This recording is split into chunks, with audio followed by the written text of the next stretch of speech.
कृषी दिनानिमित्त बाळापूर तालुक्यातील प्रगतिशील शेतकऱ्यांचा जिल्हा परिषद अकोला येथे करण्यात आला सत्कार। महाराष्ट्राचे माजी मुख्यमंत्री कैलासवासी वसंतराव नाईक यांची जयंती 1 जुलै रोजी कृषी दिनानिमित्त बाळापूर तालुक्यातील 2 प्रगतिशील शेतकऱ्यांची निवड करण्यात आली।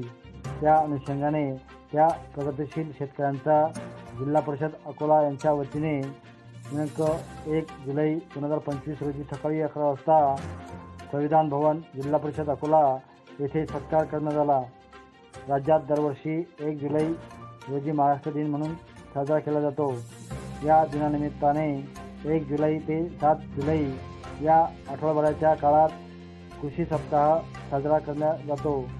राज्यातील हरित क्रांतीचे जनक आणि माजी मुख्यमंत्री वसंतराव नाईक यांनी कृषी क्षेत्राच्या विकासात दिलेल्या योगदानाच्या स्मरणार्थ हा दिवस कृषी दिन म्हणून साजरा केला जातो। शेतकऱ्यांचे उत्पन्न वाढावे आणि त्यांना मदत व्हावी यासाठी केंद्र सरकारने विविध योजना सुरू केल्या आहेत।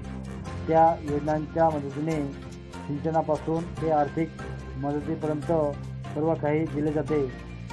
त्यांना PM किसान अंतर्गत नव्हे तर अनेक योजना अंतर्गत लाभ मिळतात। त्या अनुषंगाने शेतकऱ्यांना प्रोत्साहन मिळावे या हेतूने बाळापूर तालुक्यातील 2 प्रगतिशील शेतकऱ्यांचा सत्कार करण्यात आला। याबाबत मंगळवार रोजी रात्री 8 वाजता बाळापूर पंचायत समिती सूत्रांकडून प्रसारमाध्यमांना माहिती मिळाली।